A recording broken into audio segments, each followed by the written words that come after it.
What is happening, ladies and gentlemen? It's your boy Nick Nielsen with Fireside Yankees. I'm joined with another special guest on this episode, Julian Guilarte, minor league and major league reporter for the Yankees and the Somerset Patriots, and also one of the hosts of the Dugout Station podcast. So I'm very excited to have Julian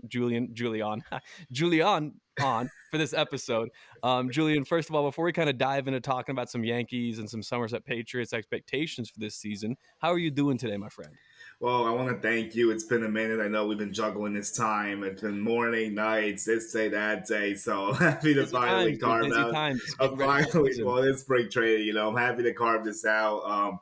To be honest with you, I'm kind of tired, but I got myself up for this. I didn't sleep too much last night. I had an early flight to Tampa. Kind of slept shitty on the plane, and then in here a little bit of naps. But I'm excited. Tomorrow I might be out there, but tomorrow's kind of just a minor day with guys walking in. Nothing too crazy is really going on. The 16th, we're getting pitchers and catchers, so we're going to see how everything plays out. I'm excited as well, man. Like you said, baseball is literally at this point. It's the sport that everyone's following now. Now that the Mhm. Super Bowl is past us, there's nothing else to worry about interfering with that. Now it is all systems go for baseball, baby. I cannot wait. Already getting a lot of footage already of guys like taking grounders, taking hacks. We saw Aaron Judge today playing a little bit of first base. Yeah, I don't know what's up with that. Looking forward to discussing though. Yeah, I think it's gonna be. I think it's gonna be something. We'll definitely touch on that for sure. But the Yeah, first we thing I have want to. to ask you, as we're diving into spring training here, head on, we got a couple of bits of information about some jersey number updates and for what people will be wearing this year. And some fans are losing their mind a little bit over seeing that Domingo Herman will be repping number 0, only the second player in Yankees history to wear that, following Adam Ottavino. What are your what are your thoughts on that? Do you think there's a more deserving player than Domingo Herman to wear the one single digit that's not retired? I don't know. I mean, honestly, like that's just such a weird thing. I feel like wearing zero is like why? Like why are we wearing zero? It's not even a number. Like I don't understand why anyone's even wearing it. To be honest with you, like Aldovino at least says he owns, so I kind of get it. It's kind of cool for him. Like it fits it well. I mean, okay, sure. Domingo Herman's like kind of ironic that he's going to wear zero for a couple reasons. I'm not going to state obviously, but like, um, Zero morals. yeah, well, yeah, if you want to go that route, but um, But people are it's saying Volpe should be repping 0, not 77. That yeah. number's cursed thanks to Jackson. I mean Clint. I mean Frazier.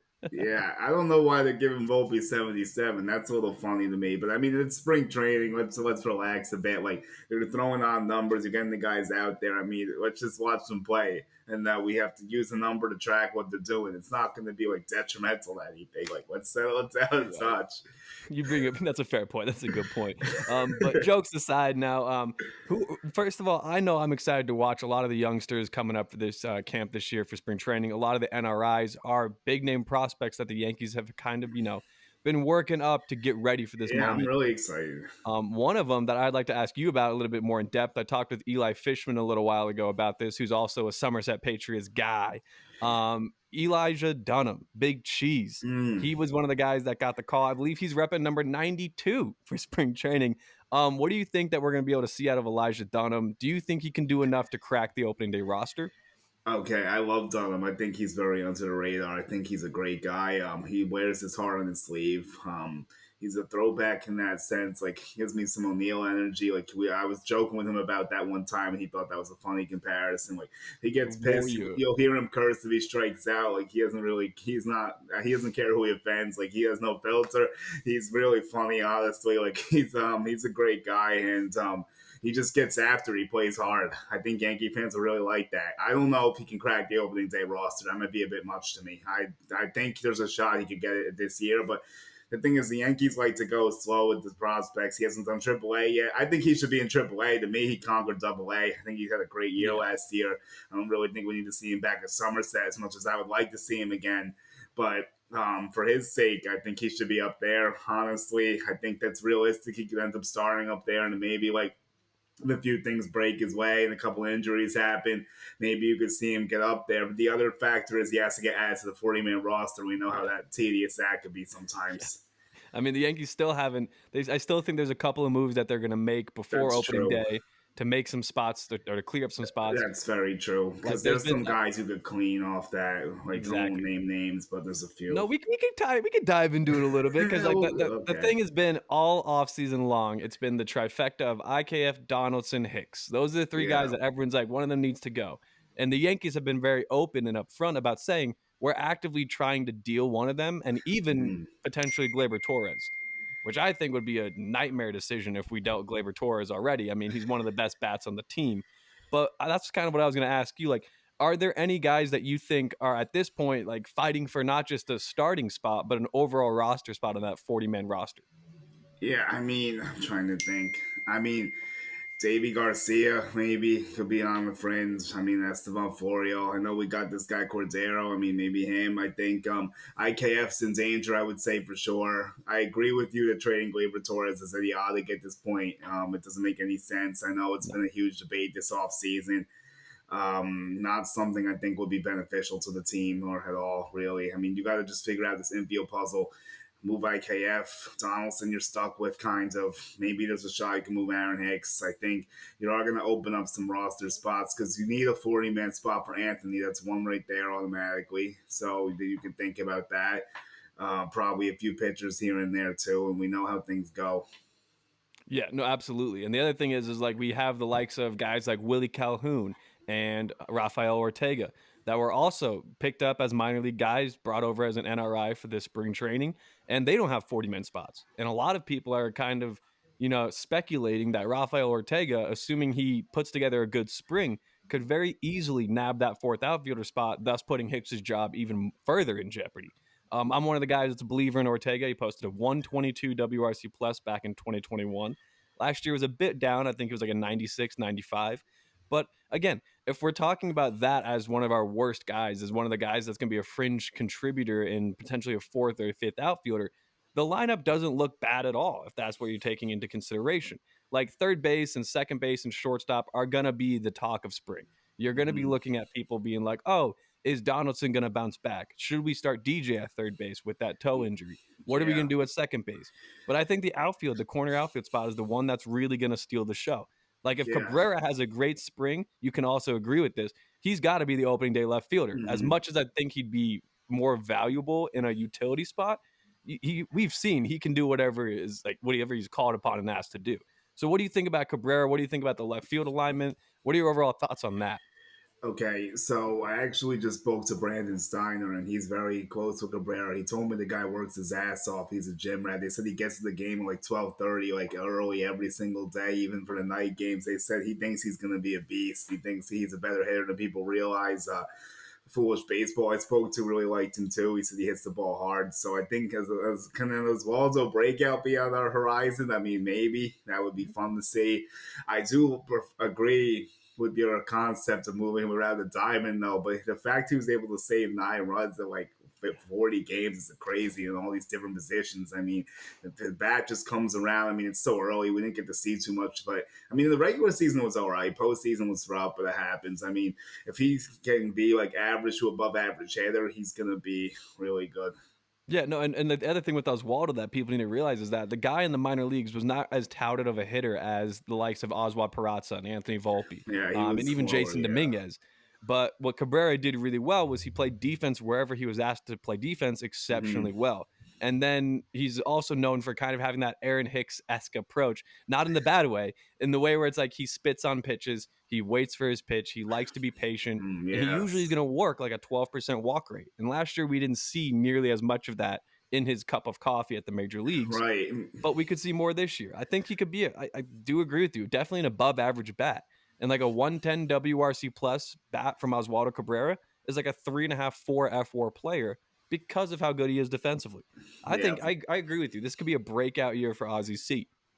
And I also think that if he ends up being the left fields, I wouldn't be too upset, honestly. I think I'd be okay with that at this point. It's definitely a better option than Aaron Hicks. And I think, like, I also said this if Hicks starts the first game, I'm not going to go crazy and go nuts because it's going to be a rotation the whole year. Like, just like Donaldson at third. I mean, I'm not going to love to see it, obviously, but it's going to happen just because how much we're paying him.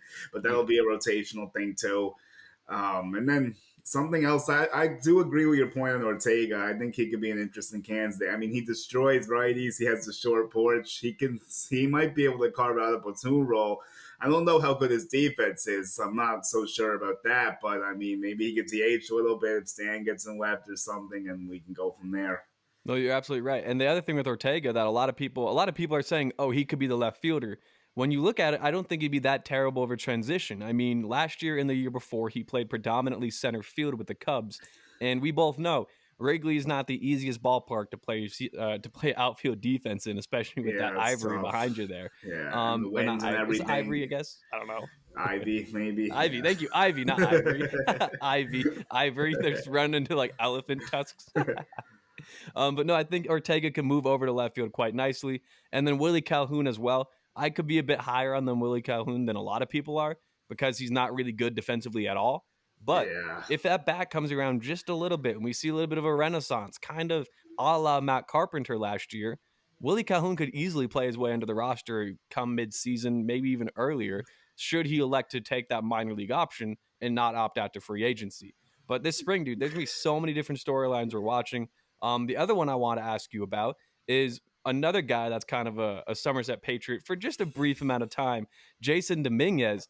Um, Yes. a lot of people are saying if he plays well, he can make the roster. I don't think there's a shot It's in hell they do it. ridiculous. That's But ridiculous. if this is a complete hypothetical, but if All Jason right, I'll hear Dominguez you comes out. out in spring and bats 1,000, okay, let's say he gets 25 at bats and he bats 1,000, is there any shot we see Jason Dominguez on the roster? I mean, I don't. That's really funny, but like, I don't think so. I just can't. I don't think so. I mean, he hasn't even barely played Double A yet. I I mean, think he if had what he like hit, 6 games last year there. yeah, they were great six. I mean, he ended the season well, and it was fun to watch him end the season strong. But like, I think he's gonna start in Double A, and then like, I don't think it's this year. I think maybe it's next year for Jason. I mean, maybe unless he just goes off and like he forces their hands somehow, and like they just want to do it. But I think there's other people ahead of him in the line. Like Everson Pereira is also on a faster track, you could argue as well. That's So true. that's another thing. And then Spencer Jones is clipping on his heels, even though he's going to be in Tampa. But I think he's going to be a fast riser. Yeah, I could see Spencer Jones easily being in Hudson Valley before the All-Star break for the minor leagues next year, which That's going to means be sick. I'm going to have yeah, to if go he does see well in that if he Hudson does. Valley, maybe they give him the Dominguez treatment where they're like, "Screw it, come up to Somerset for 2 I weeks or hope so so. I and see really if you hope can so. contribute." Another Somerset Patriot I want to ask you about because you're the Somerset Patriot guy Thank you. is Andre Chaparro. He's Yes, another NRI Chappie. that got brought over. What do you think of him? Do you think he can do enough with his bat to be like, "Hey, I should Yeah. be in AAA at the very least"? I do. I really do. I think he is a AAA bat right now. I would start him there. Honestly, he crushed the ball in Somerset. He only had like it was like under 300 at bats, like 20 home runs basically. He was just going off, Insane. like hitting home in bombs, like hits the ball hard too. Like we're talking about 117 exit velo, like with Stan at Judges spring training. He smokes that thing. And he can play third, he can play first. I saw questions about his weight, which I thought were a little bit out of line. I mean, guys have played at bigger weights and been fine. And then I've heard, and then people are talking about his defense, but I really don't think it's as bad as people say. I think he can really be a good player. I think people are even saying he can knock on the door this year, maybe, and possibly could maybe get called up late in the year or something. I And would we not be know adverse third to base that. is an issue for us. So I Yeah. mean, we have a big hole at third after the season potentially because Donaldson will be gone after this year at least. So um, I could see good things for Chaparro. No, you bring up a great point there. Donaldson is gone after this season, and there's still that potential that lies there where it's like, hey, if Josh Donaldson comes out and in May and June and April, honestly, as well, is just bad, the Yankees may just eat it and, come to terms with their losses and be like, all right, you're going to get DFA'd. And at that Yeah, point, that'd probably make it even easier for Chaparro to be like, look, you guys want a good bat at third base. My defense may be a bit of a question mark right now, but my bat is not. And you said it the right. best. Like the exit velocities are there, the barrel percentage is there. He doesn't chase a ton either, and he doesn't really strike out a ton for a guy of his magnitude and a built and approach at the plate. Like usually when you see these guys that hit 20, 30 home runs in such a limited sample size, it's going to That's come a with good point. 30%, That's a really 31% good strikeout point. rate. He also Instead for drove him, in it's a like lot of 21%. runs. Yeah, he also Yeah. drove in over like 50 runs for like the small sample size of the bats too. Like he hits a lot of doubles too. Like he's not just a home run hitter, obviously, like you were saying. Really complete with the bat. Very impressive. And he could, like you said, move over to first base as well, which would also kind of work for down the road if Rizzo should leave after his second year and not elect to stay for Right. that third year option. Like the Yes. Yankees have, surprisingly, I guess not surprisingly, because some prospect systems like to rank their farm higher. But I've seen a lot of people that have kind of been down on the Yankees farm system. And they're like, look, they don't have a lot of pitching depth. They're not known for that. And a lot of these Well, they prospects that traded their they best pitchers last year. exactly, they traded like 6 of them last deadline. And then a lot of these prospects, people love to say the Yankees prospect hug. They wait too long to call up these guys. When, as I'm sure you know, it's not really all that true, especially when you look back at some of the other guys they've called up. Like, wasn't Glaber starting for the Yankees at age like 21 or 20? Yeah, Torres was Kandahar the got called up at like 22. That's a good point. Torres was a quick one. Andujar was pretty quick too. We tend to forget this because it's you're always stuck in the present and always complaining about something in the present. Not you, but like I'm speaking No, generally. that's the Like Yankees fan base, yes, that's baby. what I mean. I know it's on Twitter, like all this stuff, like about prospect hugging when they've actually been dealing a lot of prospects these last couple of years. Like they gave up our best pitchers. I mean, we gave up that guy Kevin Alcantara on the Cubs is going to be a beast too. Like I know Rizzo's good, but like that's going to Yeah, be a big. He's going to be good for the Cubs. I And agree. then the Rangers, we gave up a few decent guys for Gallo, which didn't work out too well, obviously. But like, it's not like we haven't been trading prospects. Like people are like, oh, trade Volpe for like Castillo or something. I'm just like, this is just getting a bit out of hands here. Yeah. I mean, seeing as to how Castillo ended the season with the Mariners, I mean, he I was a beast, honestly, though. yeah, had we done it, I wouldn't have been that upset because it's like, oh, Castillo was an ace. But it's also like, look, the Reds said they didn't want Volpe. The Reds said they didn't want Dominguez. So what do we do there? What are we supposed to do? Same thing with the Juan Soto deals last deadline, Right. where everyone's like, why aren't the Yankees offering the farm? They did. And the Nationals said, we don't really like your prospects all that much. Yeah, which So is there kind of is something to be, surprising to me, actually, yeah, because I don't I see why they agree. wouldn't like them. No, I mean, like Jason Dominguez would probably make his debut this year with the Nationals, and they'd have Yeah, like a why 5 or 6 seasons not? of one of the best switch hitting prospects in baseball. And they're like, we don't want that. Yeah, and the Reds, we know how they do. They don't really make much sense either. So, Oh I yeah, mean, the yeah, Reds and the Rockies, those two teams, striving yeah. for whatever the hell they're going for the a Rockies owner, 500 season. yeah, the Rockies owner was like, I think we can win 500 ball. I'm like, how? I'm like, thank God I'm not a fan of this team. I would be like beside And he also myself. like, and the GM also said right before that, he's like, last year we got off to a hot start because they were 10-6. 10-6, and he's like, we got off to a hot start. It's like, oh yeah, 16 games. They That's always do that. They fizzle out. It's the same thing every year. it really is. And then it's like, oh, maybe the Rockies could do something. And then a month goes by, and you're like, oh, never mind. They're just back to being the That's Rockies. funny. Hopefully, Chris Bryant actually hits a home run for them this year. That'd be pretty cool, considering they signed him to a 7-year deal. Yeah, that's crazy. I mean, that was always going to be a bad deal. Yeah. I mean, I'm sure you've also seen this a little bit, where it's like there has been some Yankees discourse going around about the Yankees potentially taking on Bryant's contract and shipping off one of Hicks or Donaldson. But the problem is that that doesn't really align because Donaldson's only making 20 million this year. Bryant's making like 25 million for the next 6 years.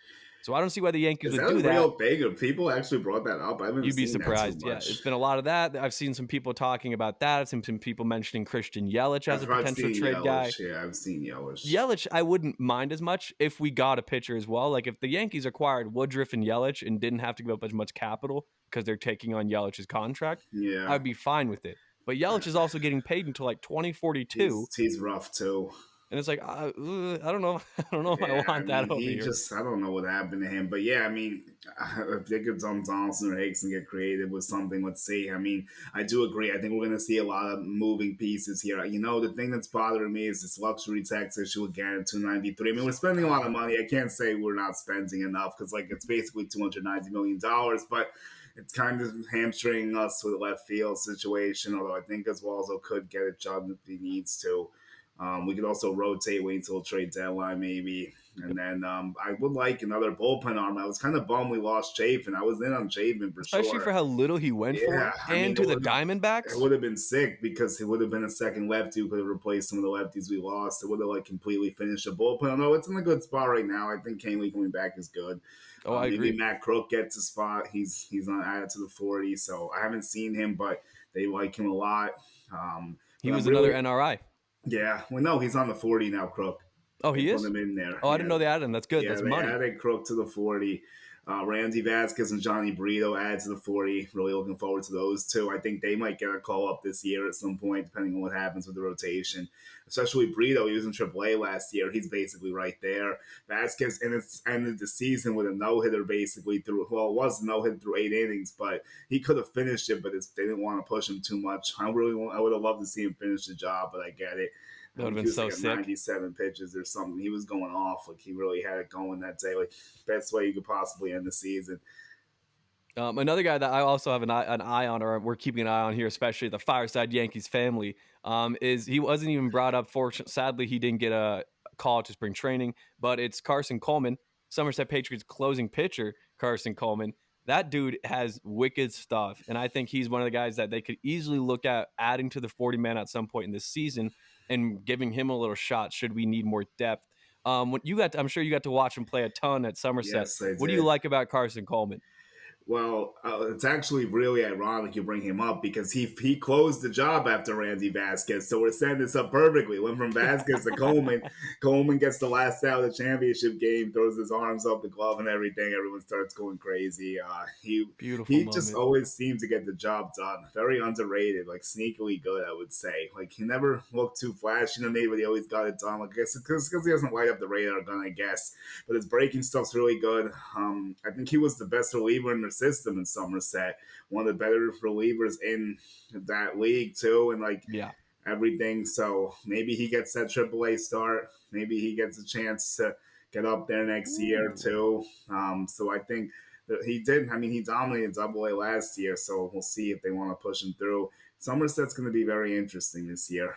Do you predict a repeat back to back from the man himself? Wow, I was just about to say how do they back up last year? Um, they changed the manager. Fiorito's not managing anymore, but he's going to be in a defensive role still. Like he's still in the organization, so we'll Nice. see. I mean, it's going to be a different roster. I mean, some guys will stay, obviously. Some guys will go up. Some will be traded. There's no Volpe anymore, but Dominguez might be the star now. So maybe you got a late Spencer Jones push. You got Trey Sweeney in the fold, so he'll definitely start over there. So, I mean, I don't know if I can say back to back. It's so tough to do, especially in the minor leagues. I feel like that's almost Yeah. impossible.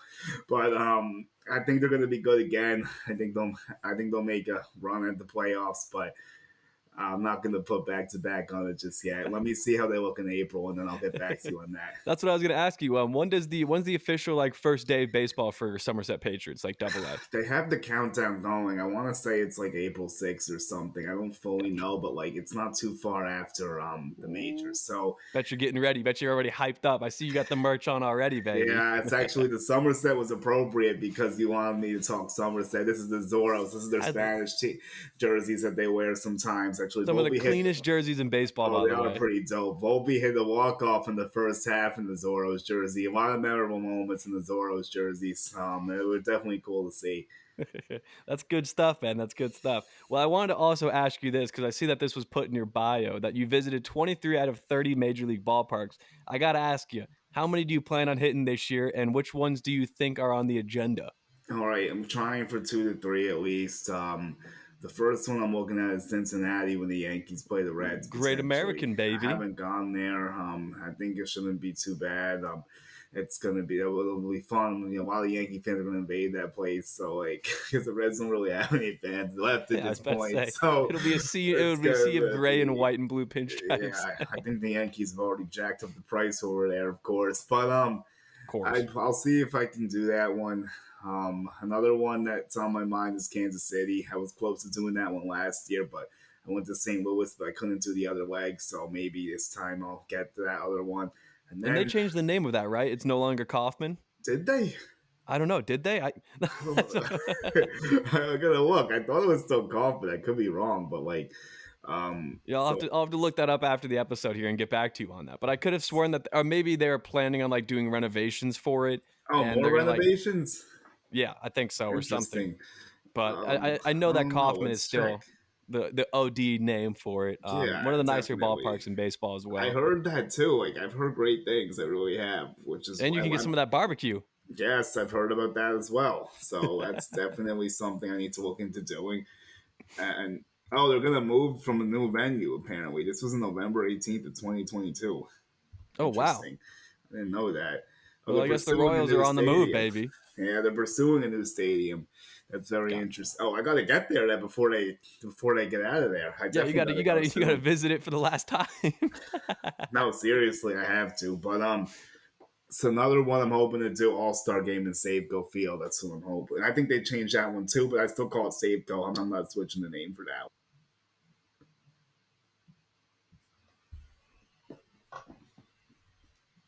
But no, yeah, I think that the one other thing to kind of I wanted to wrap it up on this as well is every person we've had come on the podcast that's like been a guest or like a featurette speaker, we've always liked to ask them which guys are you most looking forward to watching this season, and same goes for you, Julian. Which guys are you most looking forward to watching in spring training and come regular How many season? guys do I get?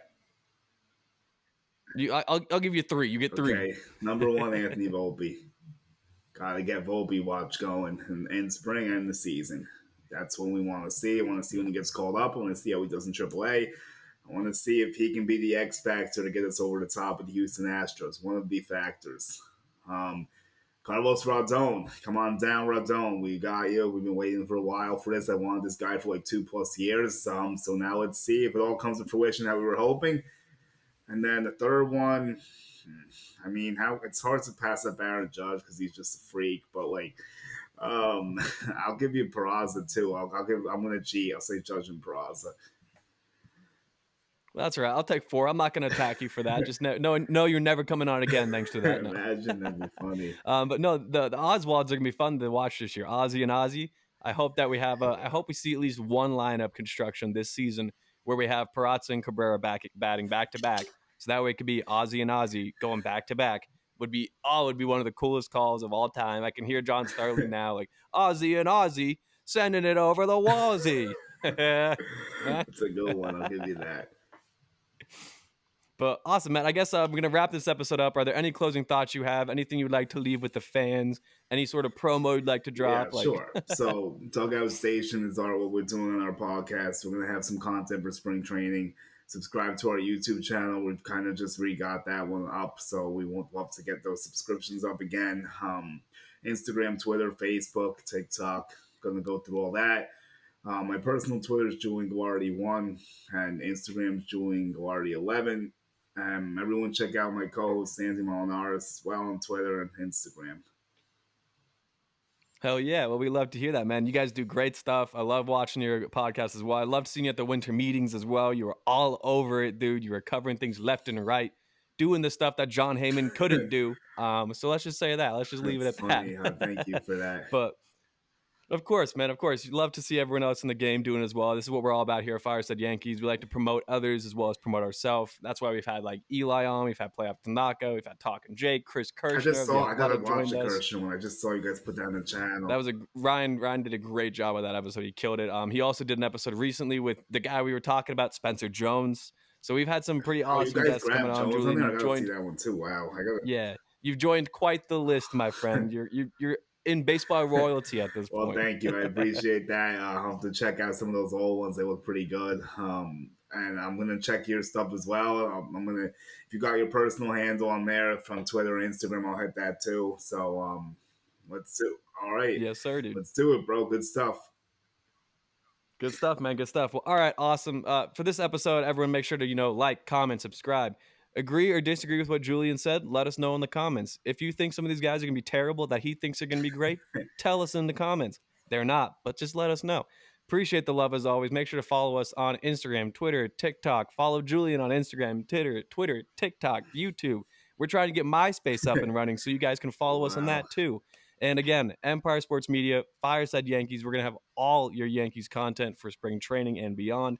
Baseball is right around the corner, everyone. So stay strapped in. It's going to be a wild ride. With Fireside Yankees, I'm Nick Nielsen. This is Julian Guilarte. Peace. Later. Adios.